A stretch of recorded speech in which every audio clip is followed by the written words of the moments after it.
Hey everyone, my name's Cara, or Cara mia. My pronouns are they, them. And I wanted to do another video today while I feel like I have the energy and I feel like my hair looks good and I like my outfit. So this is the same outfit as was in the previous video that you saw on this channel. Sometimes we do that, but I wanted to dip into a topic that has been on my list for years and connects to a topic that has come up again recently. As with so many things in life, there are so many topics that come around cyclically that are always relevant to people in our communities. And so what I want to talk about today, as you'll know from the title, is what I, to myself a few years ago, wow, more than a few years ago now, years ago, called the sometimes solitary witch. Now, if you are a witchy person in any way, shape, or form, or you have just been following my channel for a long time, you've heard me talk about these things, you will know about the concept of a solitary witch or pagan practitioner in comparison and in contrast to a member of a group, someone who practices in a group setting, such as in paganism what might be a coven or a grove or a circle or some other term that I don't even know that people use. A number of years ago, when I had to move out to the Sonoran Desert, where I lived for 2 years, I started writing what I was envisioning as a blog post called The Sometimes Solitary Witch.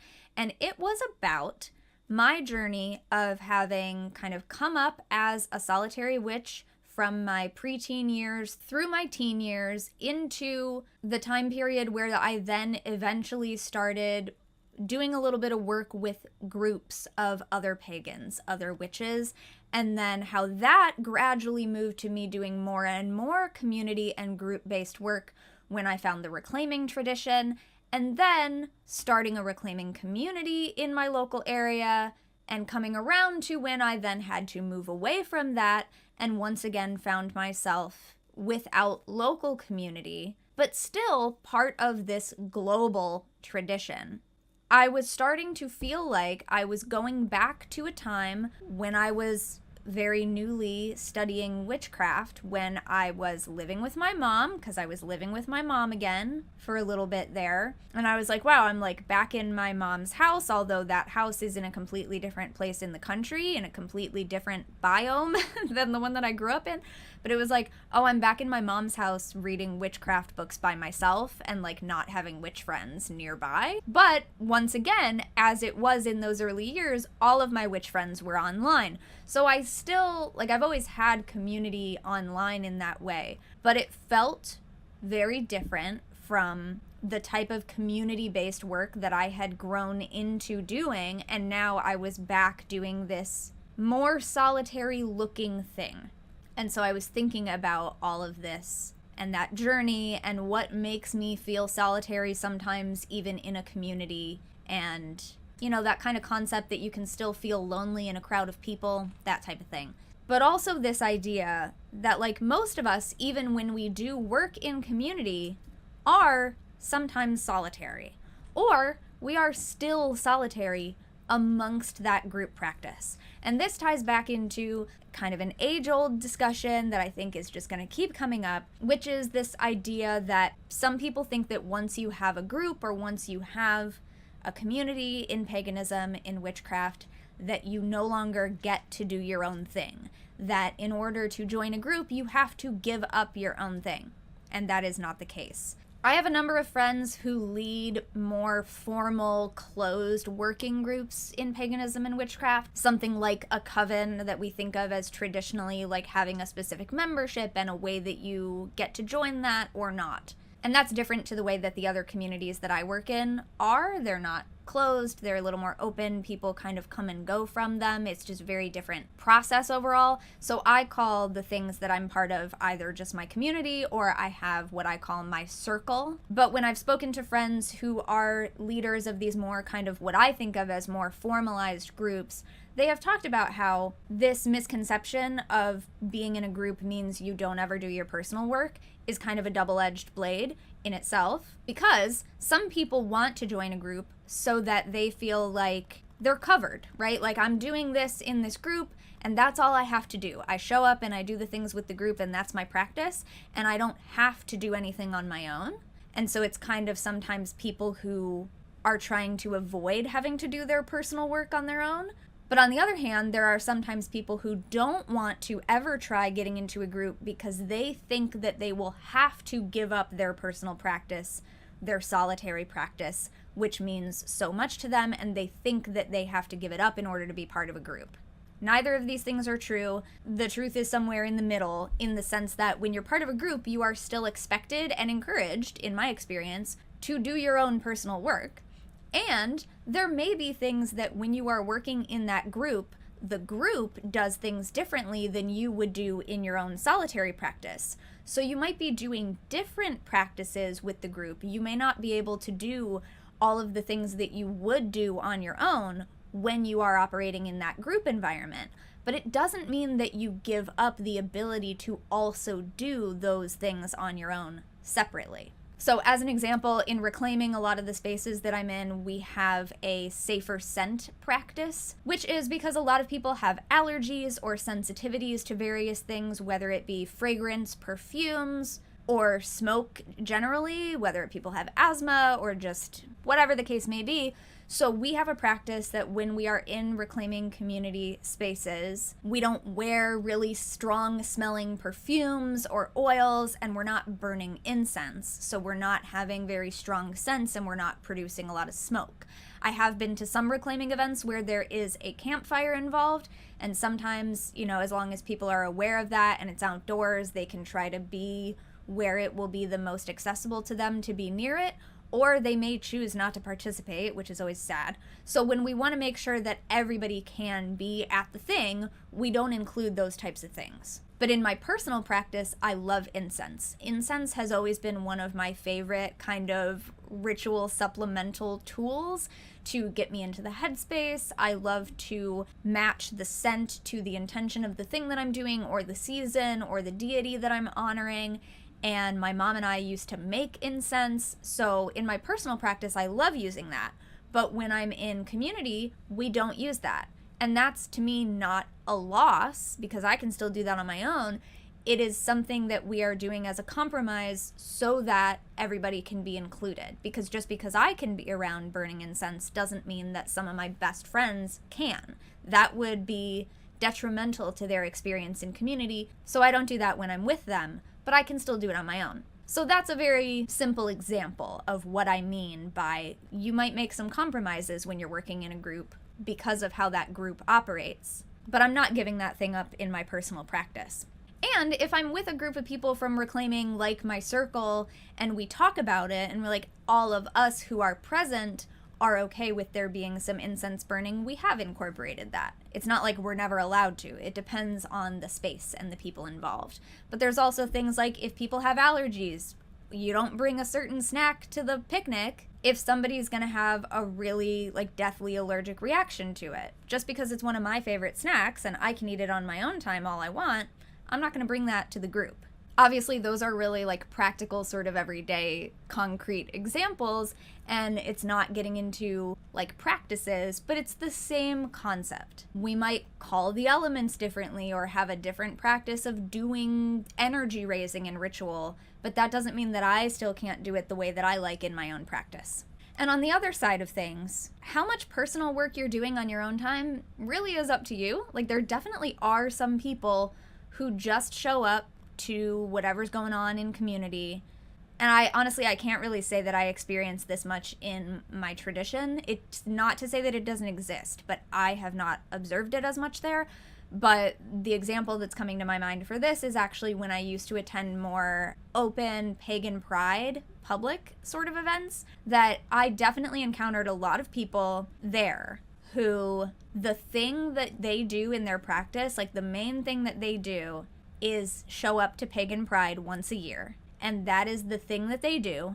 And then when they go home, they might not be doing any kind of personal practice. To them, their practice is going to the public ritual, and if there's only one a year, then that's what they do. And hey, your personal practice is your personal practice, But if you are wanting to join a certain type of group, for example, they might expect you to be doing additional personal work. So there's a lot in my experience currently that, like, yeah, I am highly involved in communities, various different communities within Reclaiming, some online and some in person in my, like, general region. So there's a lot of different groups that I'm part of, and I'm still doing a lot of personal work on my own that might be connected to what I'm doing in those other communities, but is not exactly that. And that's generally my experience, is that, like, everybody that I'm working with in community also has a developed personal practice. And if they don't have it yet, they're working on it, because some people are new. So not everybody already has that. And I've been working on kind of changing mine over the years. But I've always had something that was my personal thing. So this connects back to the idea for me of the sometimes solitary witch, because everyone, even if we are working in community spaces, is sometimes solitary. We're also doing our own solitary work. And so when I was feeling this distance between me and the communities that I was mostly working with, because physically I had to move to, like, the opposite side of the country for a while, and I was feeling this similarity to when I was younger and I didn't have community, it was helpful for me to remember that, like, I have not actually gone from being a solitary to being someone who does group work, and now I'm a solitary again because I don't have those groups. It's like everything cycles around, but when you're in the spiral, you can come around to the same sort of plane, but you're a little further along than you were the time before, you know? But you're sort of like, you're in the same horizontal plane, but closer or farther away. I had sort of swung back around to this solitary moment, but coming at it from a very different angle, that now I had this years of group experience behind me compared to when I was actually 13 or 14 and I hadn't gotten to do any of that yet. So I was, like, re-experiencing the solitary aspect of it from this different place where now I knew everyone is sometimes solitary, and I still have these communities because we're connected online. And that's not something that was true throughout all of history. People did not always have the ability to be connected all the time in those ways. Is it different than being in person? Yes. But as much as I now have group practice in my experience, most of my community has always been online. And without that, I would have been feeling much more disconnected and much more like a true solitary again, just because I wasn't physically near anybody that I would practice with at that time. I was chatting with one of my friends the other day who said that until they found Reclaiming, they had never done any group magic or group ritual before. So when they found Reclaiming and went to their first Reclaiming thing, that was the first time they got to experience magical practice with other people. For me, that wasn't the case. I had already done some group things in broader paganism and witchcraft before I found Reclaiming. So to me, there were other things about Reclaiming that were new for me, about the way that it approaches magic and the way that it approaches ritual.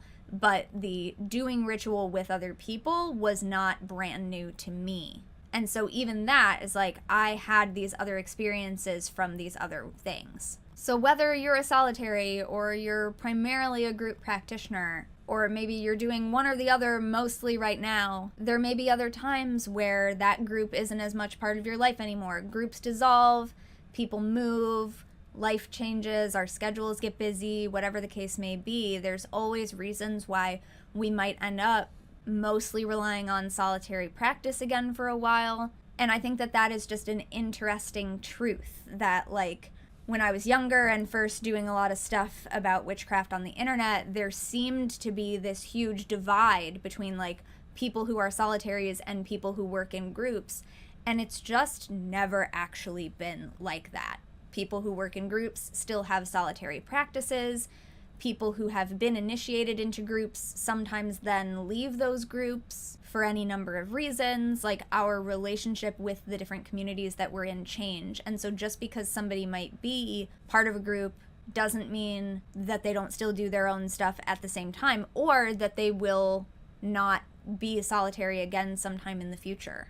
And I know that a lot of people that I had met throughout the years at those more broadly pagan sort of public events, a lot of the people that I met there had no interest in ever pursuing anything with a group because all they had heard were horror stories about all the ways that it's gone bad for other people. And yeah, that's happened. There are people who are bad at being in groups. Like, humans are difficult and complicated, and we're not all good at conflict resolution or effective communication or just like being nice. But for all of those people who don't have those skills or the desire to learn those skills, there are also a lot of people who do and who actively work toward improving those skills. And so to me, because I have never been part of a group that was like absolutely heinously bad, so I lucked out there. Whether that's because I've just always been cautious as a person, and so I didn't take risks if something seemed off, and so I never ended up having to have those really bad experiences, or I just lucked out and any group that I did kind of end up with was meh at worst. I know that really terrible group experiences have happened to people. I also know that there are a lot of really good group experiences out there that people could have that they're afraid to even try. And you don't have to be part of a group by any means. Like, you're totally allowed to just be a solitary all the time. And for me, I always wanted to experience what that was like. It was something that I always felt called to. And anytime that I did have a little bit of interaction with some form of group, whether it was a public ritual, so I could just get the feel for like what a group ritual kind of feels like, or times that I was in a small group that would meet monthly for a little while, and I had not bad experiences, but experiences that were very clearly to me helped me learn what I was and was not looking for because they were just not right for me. Like, I would go to things and just be like, no, this is not it. Like, I know that there's something more. Like, I wanted to be with other people who are what I perceive as like serious about what we're doing, because I had been in some groups that to me were just like very unserious. And I don't mean in the sense that like you have to be very staunchly serious all the time, because we're not. Like, we're silly, goofy, happy, fun times while still getting the work done. What I mean is more like there were a few groups that I went to that kind of were clearly just there for socializing, and the witchcraft was like an afterthought to them, whereas I really wanted to do witchcraft. So everyone's experience may vary, of course, but like I did have to go through some groups that were, like I said, not heinously horrible, not that type of bad experience, but that were just like, like, no, this isn't for me. But I learned from those kind of what I was really looking for. And instead of, and I can't really tell you why, this is just part of my personality, I guess, but instead of having multiple of those experiences and going, this sucks, like this is just what these are all like and I'm gonna give up because nobody else is doing it, so I'm just gonna forever be a solitary, I kept looking because I just had this knowing that there was something out there. I was like, there's gotta be people who are doing this the way that I feel like I want to be doing it. And then I found Reclaiming. And when I say I found Reclaiming, I had been recommended it years before. And if you ever, when I talk about my whole like origin story of witchcraft and of Reclaiming, I do it all in detail, but there were people who recommended it to me who had a feeling that it was what I was looking for, and I couldn't even recognize that it was what I was looking for years after that because I wasn't ready to meet it yet. But it was very much like this personal evolution needed to happen. Like, the Reclaiming community always existed, and it was doing its own evolution over years. It is so different now than it was when it was originally formed. It's always growing and changing. And then meanwhile, I was doing my own growing and changing. And so then we sort of like brushed by each other, and I was like, I don't know about that yet. And we're both kind of like the Reclaiming tradition as a global entity was doing a lot of changing, and individual communities within it are doing their own little changes. They do things differently than the others and stuff like that. And so it's just like kind of coming along until eventually my personal life was also at the point where I was ready to meet that, and I actually became involved in that community. And again, I say that community, it's actually a bunch of communities that make up the whole like global tradition. It's not just one community. So it does depend on kind of what your entry is and where you are and who you know and stuff like that. Everyone's experience will be different, but just, I've said this a million times on this channel before, but to me, it's always been upsetting to know that there are people who are looking for something that I am sure exists out there for them, whatever that thing may be, but often we give up before we find it. And that's our choice. Like, you can always give up and do your own thing, and that's fine, and you can be totally and completely fulfilled only doing that. You never have to go on to find a community or anything like that.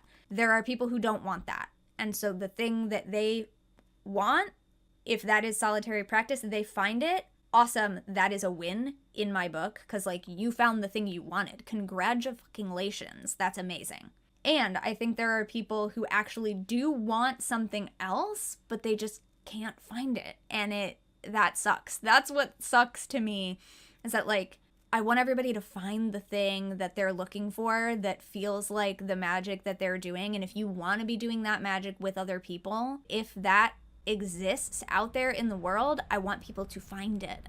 I want it to happen. And sometimes it takes years. Like, I was practicing for, like, 15 years or something before I found the tradition that I'm in now. And I didn't think I was going to ever be interested in joining a tradition, because all the ones that I knew about were like, that's not for me.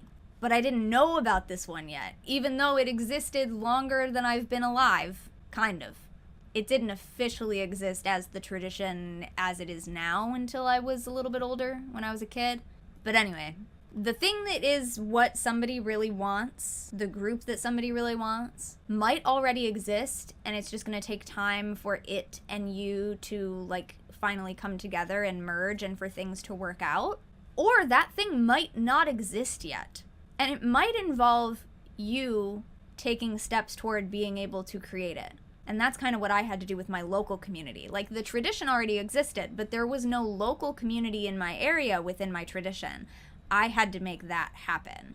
And people are always asking about how to find community in their area, and it's like, well, there's definitely pagans in your area. Especially if you're talking about living on Turtle Island, if you're talking about living in the so-called United States in particular, there are pagans everywhere. I really cannot speak for other countries. I imagine there are people who identify with this almost everywhere in many places. They don't all call it paganism. In some places around the world, saying that you practice these things is actually still illegal, so if you live in those places, that's not going to be a thing.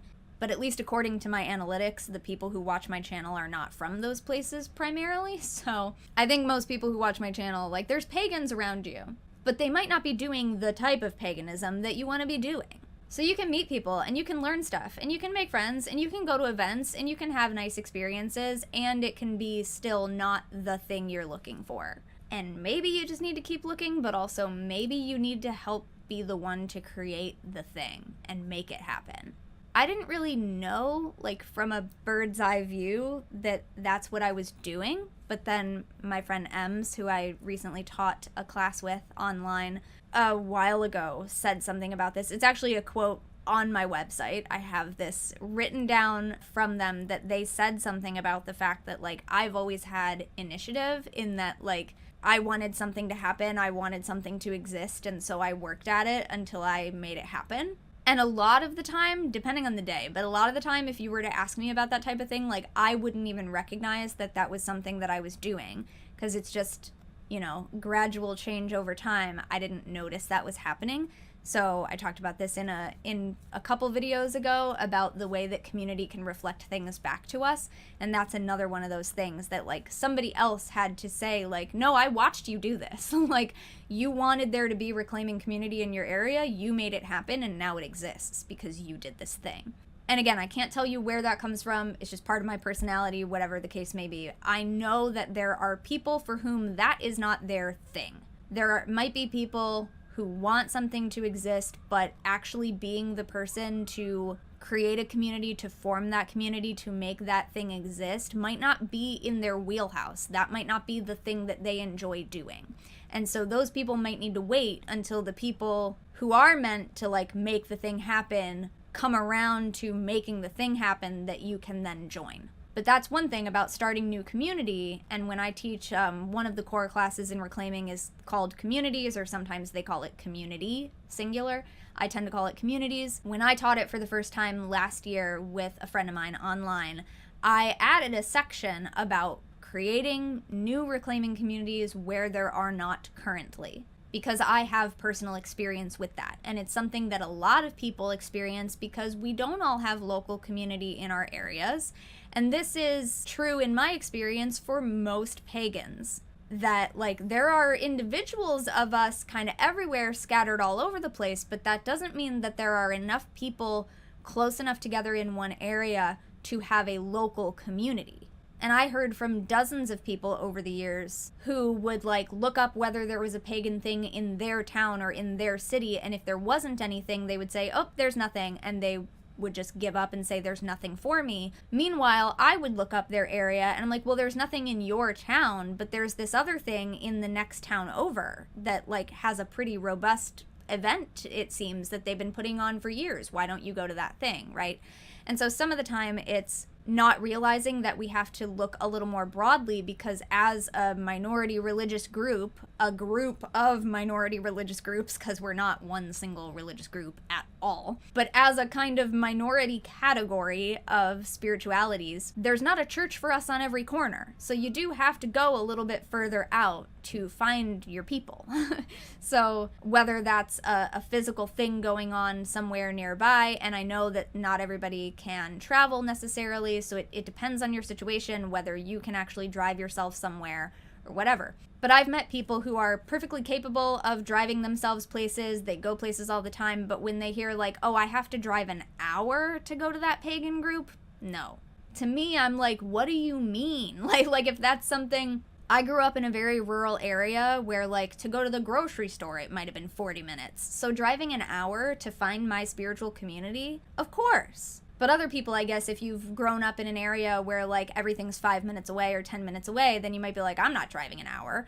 But to me, it feels unreasonable to expect there to be an existing community of your specific spirituality within paganism and witchcraft so close to you that you're not willing to go a little bit further away if you are able, because again, not everybody's actually able to.